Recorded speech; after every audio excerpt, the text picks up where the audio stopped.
Good morning बच्चों। हिंदी इस video में आप सबका बहुत बहुत स्वागत है। बच्चों, आज की इस वीडियो में हम सब पढ़ेंगे कक्षा 7 की पाठ्य पुस्तक पसंद भाग 2 में पाठ 19 आश्रम का अनुमानित व्यय। बच्चों, नाम से ही इस पाठ के नाम से ही हमें पता चलता है कि जो आश्रम है, गांधी जी की इस पे पिक्चर भी बनी हुई है। तो गांधी जी जब आश्रम में रहा करते थे तो वहाँ का अनुमानित यानी पहले से जो प्लानिंग होती है हमारी, उसका व्यय मतलब कितना खर्च आएगा। तो इस पूरे पाठ में हम लोग पढ़ेंगे कि किस प्रकार आश्रम में होने वाले जो खर्चे हैं उसका लेखा जोखा किया जाता था, उसकी प्लानिंग की जाती थी। गांधी जी ऐसे ही नहीं थे कि वो हर एक काम अपना प्लानिंग के साथ करते थे। तो आश्रम में रहने के दौरान जो छोटी मोटी खर्च होती थी, जो ज़रूरतें थी, उसको किस प्रकार उसकी पूर्ति की जाए और किस प्रकार उसकी भरपाई की जाए ना, और आगे हमें होने वाली ज़रूरतों को और जितने लोग वहाँ हुआ करते थे सबकी ज़रूरतों को ध्यान में रख के वो क्या करते थे, एक अनुमानित व्यय का लिस्ट बनाते थे और हमेशा वो प्लानिंग के साथ चलते थे। तो आइए हम लोग इस चैप्टर को पढ़ते हैं और देखते हैं कि इस पाठ में गांधी जी आश्रम के व्यय यानी अनुमानित व्यय को किस प्रकार वो मैनेज करते हैं, तैयार करते हैं। ठीक है, लिखा है आरंभ में संस्था यानी जो इंस्टीट्यूट होता है, इंग्लिश में इसको इंस्टीट्यूट बोलते हैं, आश्रम ब्रैकेट में लिखा है। ठीक है, आरंभ में यानी शुरू में जो आश्रम था, आश्रम में 40 लोग होंगे ना। आश्रम में शुरुआत में 40 लोग थे। कुछ समय में इस संख्या के 50 हो जाने की संभावना है। कुछ समय में मतलब आने वाले समय में ये जो संख्या है लोगों की 40 से बढ़ के 50 हो जाएगी, ऐसी संभावना है, यानी 10 लोग बढ़ेंगे। हर महीने औसतन 10 अतिथियों के आने की संभावना है। हर महीने, प्रत्येक महीने में कम से कम 10 अतिथि यानी मेहमान यानी आश्रम में लोग होते थे वो आने की संभावना मानी जाती है कि हर महीने 10 अतिथि आते हैं या आएंगे। ठीक है, इनमें 3 या 5 सपरिवार होंगे, 3-4 जो लोग होंगे अपने परिवार के साथ होंगे। इसीलिए स्थान की व्यवस्था होनी चाहिए कि परिवार वाले लोग अलग रह सके और शेष एक साथ, जो लोग फैमिली वाले हैं आश्रम में आके रहते थे एक साथ, तो उनके रहने की व्यवस्था अलग की जाती थी। जो लोग परिवार वाले हैं अपने बच्चों के साथ जो लोग आते थे तो उनकी रहने की व्यवस्था अलग की जाती थी सॉरी, और बाकी जो लोग थे उनको एक साथ ठहरने के लिए रोका जाता था ना, रहने की व्यवस्था की जाती थी।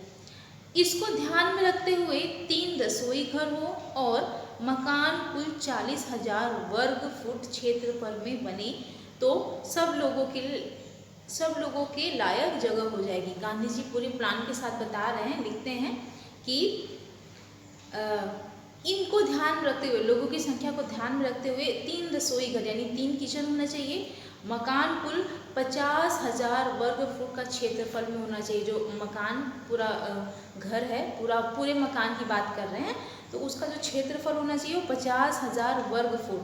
ठीक है, तो सब लोगों के लायक जगह हो जाएगी, तो सभी लोग एक साथ रह लेंगे, उनको कोई दिक्कत नहीं होगी, सब एक साथ रह सकते हैं। फिर इसके अलावा 3,000 पुस्तकें रखने लायक पुस्तकालय और अलमारियाँ होनी चाहिए। 3,000 पुस्तकें, 1, 2 या 50, 100 या 300 नहीं, 3,000 पुस्तकों को रखने के लिए एक लाइब्रेरी की ज़रूरत होगी यानी पुस्तकालय। अब आश्रम में सब लोग इकट्ठा रहेंगे तो पढ़ेंगे, खाना एक साथ बनाएंगे, बहुत सारे कार्य होते थे पहले। तो गांधी जी आश्रम में ही तो रहते थे, तो उनसे मिलने के लिए, उनके साथ रहने के लिए लोग आते थे। ठीक है, पुस्तकालय की और अलमारियाँ भी होनी चाहिए। पुस्तकालय की भी बात कर रहे हैं और अलमारियाँ, पुस्तक रखने के लिए अलमारियाँ भी तो होनी चाहिए। कम से कम 5 एकड़ ज़मीन खेती करने के लिए चाहिए। 5 एकड़ ज़मीन खेती करने के लिए। अब आश्रम में लोग रहेंगे तो उनको भोजन की भी तो आवश्यकता होगी। अब भोजन हमें कहाँ से मिलेगा? अनाज, जब हम खेती करेंगे ना, फल या सब्जियाँ, अनाज उगाएंगे तभी तो लोग खा पाएंगे। तो 5 एकड़ ज़मीन की बात करते हैं कि खेती करने के लिए होनी चाहिए, जिनमें कम से कम 30 लोग काम कर सके। उसमें कितने लोग काम कर सके? खेती में 30 लोग आराम से काम कर सके। ठीक है, इतने खेती के औजार चाहिए। खेती करने के लिए औजार भी तो चाहिए, हाथों से खेती तो हो नहीं सकती ना। बहुत सारे औजार होते हैं ना, कटाई के लिए अलग खुरपी होता है और पानी देने के लिए उसमें बहुत ढेर सारे औजार होते हैं, टोकरी चाहिए, बहुत सारी चीज़ें होती हैं जिनमें कुदाल, फावड़ा और खुरपू की ज़रूरत होगी। कुदाल ना खुदाई करने के लिए, फावड़ा भी वही होता है। देखो यहाँ पे छोटा सा लिखा क्या है, दक्षिण अफ्रीका से लौटकर गांधी जी ने अहमदाबाद में एक आश्रम की स्थापना की। उसके प्रारंभिक सदस्यों तथा सामान आदि का विवरण इस पाठ में। जब गांधी जी दक्षिण अफ्रीका से लौटते हैं तो अहमदाबाद ना गुजरात में, जहाँ गांधी जी पैदा हुए थे, वहीं पे वो एक आश्रम की स्थापना करते हैं। और स्थापना के बाद जो प्रारंभिक स्वरूप था आश्रम का, मतलब कितने लोग आए और क्या क्या, मुझे जब हम कोई चीज़ बनाते हैं, नई चीज़ का निर्माण करते हैं, तो हम लोग उसके आगे पीछे सब कुछ सोच के चलते हैं कि हमको ये चीज़ बनाने में क्या क्या चीज़ें चाहिए, इसको और अच्छा बनाने में हमें क्या क्या चीज़ें चाहिए। जैसे मान लीजिए हम कोई क्राफ्ट बना रहे हैं तो हमें सारे सामानों की जो ज़रूरत पड़ेगी तो हम लोग उसका एक लिस्ट बनाते हैं, फिर सारे सामान मंगवाते हैं और अच्छा इसको कैसे बनाया जाए इस पर हम लोग सोचते हैं, विचारते हैं। तो ऐसे ही जब गांधी जी आश्रम की स्थापना कर रहे थे तो ये सारी बातें उनको ध्यान में थी। सबसे पहले कितने आदमी आए थे? 4 आदमी आए थे उनके साथ रहने के लिए आश्रम जब उन्होंने स्थापना किया था। उसके बाद हर महीने 10 व्यक्ति बढ़ रहे थे। फिर वो एक प्लानिंग करते हैं कि हमें 3 रसोई घर, ठीक है, कुल 50,000 वर्ग फुट क्षेत्रफल का कमरा होना चाहिए, पूरा मकान होना चाहिए, 30,000 पुस्तकें रखने के लिए एक पुस्तकालय होना चाहिए, कम से कम 5 एकड़ जमीन होनी चाहिए जिसमें 30 लोग आराम से खेती कर ले, और खेती करने के लिए औजार भी चाहिए, ठीक है। बढ़ईगिरी के निम्नलिखित औजार भी होने चाहिए जो बढ़ई का काम करेंगे, कारपेंटर का काम करेंगे, लकड़ी का, ठीक है, बहुत सारे फर्नीचर बनाने के लिए लकड़ी उड़ी का। कि पहले हस्तकला ना पहले ज़्यादा होता था, अपने हाथों से ही लोग ज़्यादा काम करते थे। अब तो बड़ी बड़ी मशीनें आ गई, लेकिन पहले जो व्यक्ति था, मानव था, अपने हाथों से ही सारे काम करता था। अभी भी आप गाँव में जाके देखें तो हाथों से टोकरियाँ बनाना, मिट्टी बनाना। तो गांधी जी ने हस्तकला पे ज़्यादा ध्यान दिया था ना, अपनी हस्तशिल्प, मतलब हाथों से जो कला, हाथों से जो बनाई गई क्राफ्ट, ये सारी चीज़ों पे गांधी जी ज़्यादा जोर देते थे, अपने हाथ की बनी हुई चीज़ों को। बढ़ईगिरी के लिए देखिए क्या बोलते हैं वो, बढ़ईगिरी के निम्नलिखित औजार भी होने चाहिए। 5 बड़े हथौड़े, बड़े बड़े हथौड़े जिसे हम लोग कील वील ठोकते हैं, 3 बसूले, 5 छोटी हथौड़ियाँ, छोटी छोटी 5 हथौड़ियाँ, 2 एरन, 3 बम, 1 छोटी बड़ी छेनी ना, ये सारे औजार के नाम हैं। 4 रंदे, 1 सलानी, 4 केतियाँ, 4 छोटी बड़ी भेदनियाँ, 4 आरियाँ, आरी काटने वाली जो लकड़ी काटने के लिए जो मशीन आती है उसको आरियाँ बोलते हैं, 5 छोटी बड़ी संघासियाँ, 20 रतल कीले, छोटी और बड़ी ना, छोटी बड़ी कीले चाहिए, 20 रतल यानी ढेर सारी। 1 मोंगरा, लकड़ी का हथौड़ा होता है ना, लकड़ी का जिसे मोंगरा बोलते हैं, लकड़ी का वो हथौड़ा होता है। मोची के औजार, ठीक है। आगे भी क्या लिखते हैं, मेरे अनुमान से इन सब पर कुल 5 रुपया खर्च आएगा। ये सारी जितनी भी चीज़ें उन्होंने बताई हैं, जितने भी औजार के नाम बताए हैं, अनुमान लगाते हैं, ये सोचते हैं कि मेरे अनुमान से इस पे कुल 5 रुपये खर्च आएगा। रसोई के लिए आवश्यक सामान पर 150 रुपये खर्च आएगा। रसोई के लिए जो जो सामान हमें ज़रूरत है उस पर कुल 150 रुपये का खर्च आएगा, यानी 150 रुपये का खर्च आएगा। रसोई के लिए जितना भी उनको सामान चाहिए मतलब खाने पीने के लिए, और भी जितनी भी रसोई घर का सामान, चूल्हा चौका, तो उन पे उन्होंने बोला 100 यानी 150 रुपये का खर्च आएगा। स्टेशन दूर होगा तो सामान को या मेहमानों को लाने के लिए बैलगाड़ी चाहिए। अगर स्टेशन जो मेहमान होंगे उनके यहाँ अतिथि आने वाले होंगे, उनके आश्रम तक पहुँचने के लिए जब स्टेशन पर उतरेंगे तो स्टेशन से आश्रम तक आने के लिए उनके मेहमान को एक बैलगाड़ी होनी चाहिए। कैसे वो आएंगे? मैं खाने का खर्च 10 रुपये मासिक प्रति व्यक्ति लगाता हूँ। वो महीने का कितना लेते हैं? खाने का खर्च 10 रुपये प्रति व्यक्ति, एक व्यक्ति का 10 रुपये लेते हैं। मैं नहीं समझता कि हम यह खर्च पहले वर्ष में निकाल सकेंगे। पहले वर्ष में सारा खर्च वो नहीं समझते हैं कि निकालेंगे। जितना खर्च उनका हुआ है गांधी जी का, उनको नहीं लगता है कि एक साल में मैं सभी व्यक्तियों से सारा खर्च निकाल लूँ।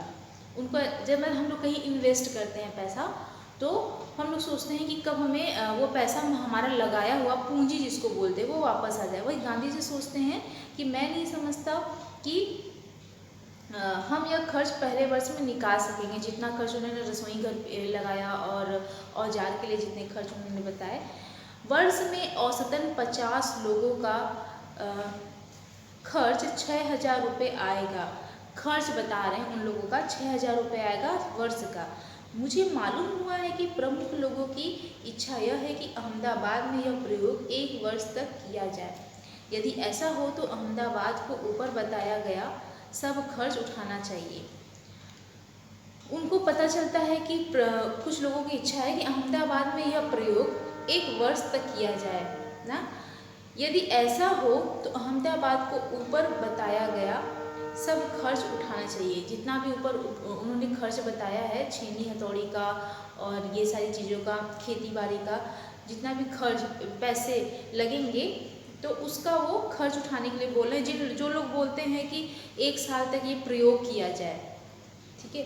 मेरी मांग तो यह भी है कि अहमदाबाद मुझे पूरी ज़मीन और मकान सभी दे दे तो बाकी का खर्च मैं कहीं और दूसरी जगह से जुटा लूँगा। अब गांधी जी आश्रम की स्थापना कर रहे थे, अब खर्च तो जाहिर सी बात है बहुत सारे होंगे, तो वही वो बोलते हैं कि मेरी मांग करते हैं कि अहमदाबाद मुझे पूरी ज़मीन और मकान सभी दे दे तो बाकी खर्च मैं कहीं और से या दूसरी जगह से उठा। जहाँ वो आश्रम की स्थापना कर रहे थे वही बोलते हैं कि अगर वो ज़मीन मुझे पूरी दे दे ना अहमदाबाद, तो जितने भी और अन्य खर्च लग रहे हैं आश्रम की स्थापना करने में, तो मैं वो सारा खर्च कहीं और से जुगाड़ कर लूँगा या निकाल लूँगा, जुटा लूँगा, वही बोलते हैं। अब चूंकि विचार बदल गया, इसलिए ऐसा लगता है कि 1 वर्ष का या इससे कुछ कम दिनों का खर्च अहमदाबाद को उठाना चाहिए ना। 1 वर्ष का जो खर्च आएगा आश्रम का वो सब लोग उठाएं, अहमदाबाद के जितने लोग हैं वो सब लोग उठाएं। यदि अहमदाबाद 1 वर्ष के खर्च का बोझ उठाने के लिए तैयार न हो तो ऊपर बताए गए खाने के खर्च का इंतजाम मैं कर सकता हूँ।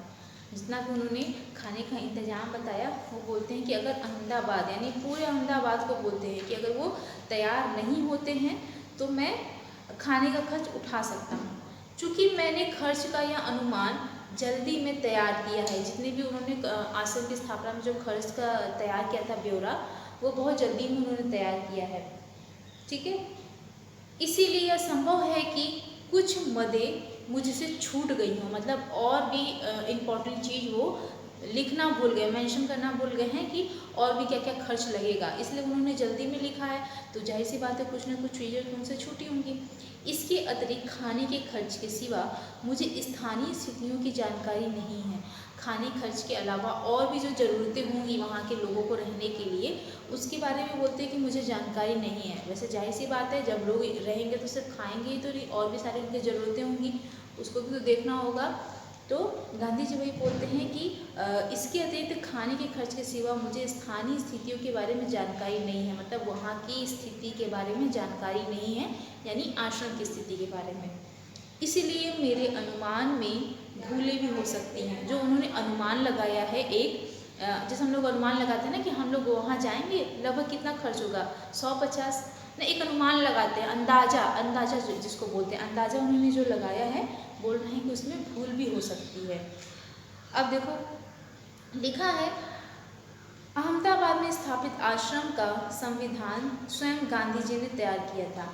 इस संविधान के मसवीदे से पता चला कि वो भारतीय जीवन का निर्माण किस प्रकार करना चाहते हैं। देखो, यदि अहमदाबाद सब खर्च उठाएगा तो विभिन्न मदों में खर्च इस तरह होगा: किराया, बंगाल और खेत की ज़मीन, ठीक है, किताबों की अलमारियों का खर्च, बढ़ई के औजार, मूची के औजार, ठीक है बच्चों। तो इस पाठ को लिखा था करमचंद गांधी, स्वयं गांधी जी ने लिखा था। अब देखिए, घरेलू सामान में क्या क्या चीज़ें हैं: 4 पतीले 40 आदमियों का खाना बनाने योग्य, ठीक है, 2 छोटी पतीलियाँ 10 आदमियों के योग्य, 3 पानी भरने के पतीले या तांबे के कलशे वो बोल रहे हैं, 4 मिट्टी के घड़े,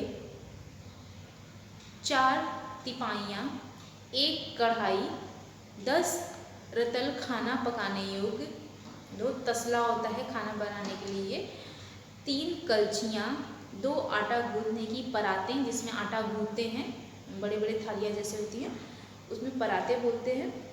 1 पानी गर्म करने का बड़ा पतीला यानी भगोना भी बोलते हैं। 3 केतलियाँ, 5 बाल्टियाँ या नहाने का पानी रखने के बर्तन, 5 पतीले के ढक्कन, ढक्कन भी तो चाहिए, पतीला होगा तो उसको ढक्कन भी रखना चाहिए। 5 अनाज रखने के बर्तन, 3 तइयाँ, 10 थालियाँ, 10 टोकरियाँ, 10 गिलास, 10 प्याले, 4 कपड़े धोने के टब, 2 छलनियाँ, 1 पीतल की छलनी, 10 प्याले, 3 चक्कियाँ, 10 चम्मच, 1 करछा, 1 इमाम दस्ता मसूली, 3 झाड़ू, अब आश्रम में लोग रहेंगे तो झाड़ू भी तो लगाएंगे वही सारे लोग, 6 कुर्सियाँ, 3 मेजें, 6 किताब रखने की अलमारियाँ, 3 दावतें, 6 काले दफ्ते, 6 रैक, 3 भारत के नक्शे, इंडिया का मैप भी 3 होना चाहिए, ठीक है। 3 दुनिया के नक्शे पूरे विश्व का, 2 बम्बई अहाते के नक्शे, 1 गुजरात का नक्शा, 5 हाथ करधे ना, हाथों से काम करने वाली चीज़ों को हाथ करधे बोलते हैं। बढ़ई के औजार, मोची के औजार, खेती के औजार, 4 चारपाइयाँ, 1 गाड़ी, 5 लालटेन, 3 कमोड, 10 गद्दे, 3 चैम्बर पॉट, 4 सड़क की बत्तियाँ। वैशाख बदी 13 मंगलवार 11 मई 1915 ये उन्होंने लिस्ट बनाई थी। ये बिल्कुल ओरिजिनल है, मतलब गांधी जी के हाथ का लिखा हुआ, इसीलिए इन्होंने ब्रैकेट में वो समय भी लिखा है जब इन्होंने ये लिखा है वैशाख बदी 13, ठीक है। वैशाख बदी 13 मंगलवार, मंगलवार का दिन है, 11 मई है और 1915। चौकी का सामान, 1 बैलगाड़ी या घोड़ा गाड़ी, 1 वर्ष के रखने का खर्च, 1 वर्ष के लिए खाने का खर्च 6,000 रुपये। 1 वर्ष का जो खाने का खर्च उन्होंने बोला है कितना आएगा, 6,000। बच्चों इतना जितना सामान उन्होंने घरेलू सामान में लिखा है ये स्वयं गांधी जी ने लिखा है। उसमें देखिए हर एक छोटी छोटी बारीकियाँ, हर एक छोटी छोटी चीज़ उन्होंने लिखा, थाली से लेके, चम्मच से लेके, प्याला से लेके, कुर्सी, क्या क्या चीज़ें होंगी उन्होंने, उनसे छूटा तो नहीं है लेकिन फिर भी वो बोलते हैं कि मेरे अंदाज़ा लगाने में कुछ चीज़ें छूट सकती हैं, ठीक है। अब देखो आखिर में वो क्या बोलते हैं, मेरा ख्याल है कि हमें लुहार यानी लोहार जिसको हम बोलते हैं, लुहार और राजमिस्त्री के औजारों की भी ज़रूरत होगी। दूसरे बहुत से औजार भी चाहिए, और भी हमें औजार चाहिए, किंतु इस हिसाब से मैंने उनका खर्च और शिक्षण संबंधी सामान का खर्च शामिल नहीं किया है, ठीक है। शिक्षण के सामान में 5-6 देसी हथकरघों की आवश्यकता होगी। हथकरघा बोलते हैं हाथ से कारीगर को बोलते हैं। हथकरघा किसको बोलते हैं,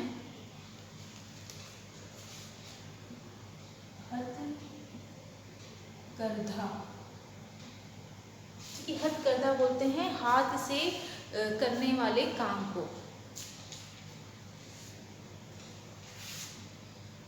करघा, ठीक है, हाथ से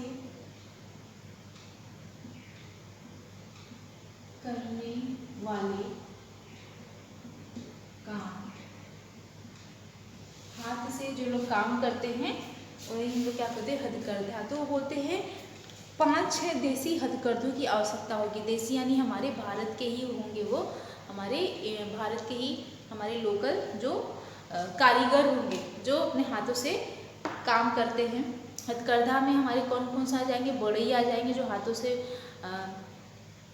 काटते हैं, फर्नीचर को काटते हैं, और कुम्हार आ जाएंगे जो घड़ा बनाते हैं, और मोची आ जाएगा जो जूता वगैरह सिलते हैं। तो हथकरघा ही नहीं बोलते हैं, ठीक है। तो बच्चों इस पाठ को हम लोगों ने पढ़ा, देखा कि गांधी जी ने किस प्रकार आश्रम की जब स्थापना की, दक्षिण अफ्रीका से जब वो लौटते हैं, आश्रम की जब वो स्थापना करते हैं तो हर एक छोटी बड़ी सभी चीज़ों का वो ध्यान रखते हुए एक ब्यौरा तैयार करते हैं। ब्यौरा मतलब एक अनुमानित व्यय तैयार करते हैं, लेखा जोखा, कि हमारा ये आश्रम स्थापित हो रहा है तो उसमें जो आने वाले अतिथि होंगे उनको कितनी भोजन की आवश्यकता होगी और कितना खर्च आएगा, उनके रहने का कितना खर्च आएगा, उनके रहने में कोई दिक्कत ना हो, और जब लोग रहेंगे तो उनके उठने बैठने सोने, लाइब्रेरी में जब वो पढ़ेंगे, पुस्तकालय में पढ़ेंगे, और रसोई घर कितने होने चाहिए, कितने हमारे मेहमान आ रहे हैं तो कितने रसोई घर होने चाहिए। तो जितनी भी चीज़ें उनको समझ में आई एक आसन करने के दौरान, जितनी भी चीज़ें उनके दिमाग में थी, उन्होंने एक व्यय तैयार किया था जिसको आज हम लोगों ने इस पाठ में पढ़ा। तो इसीलिए इस पाठ का नाम रखा गया है आश्रम का अनुमानित व्यय। अनुमान किया गया है, ये अंदाज़ा लगाया गया है, और गांधी जी ने स्वयं इसको लिखा है। तो हम लोगों ने इस पाठ को पढ़ लिया बच्चों। अब हम लोग अपनी अगली वीडियो में इस पाठ के प्रश्नोत्तर को करेंगे। ठीक है बच्चों, तब तक के लिए धन्यवाद।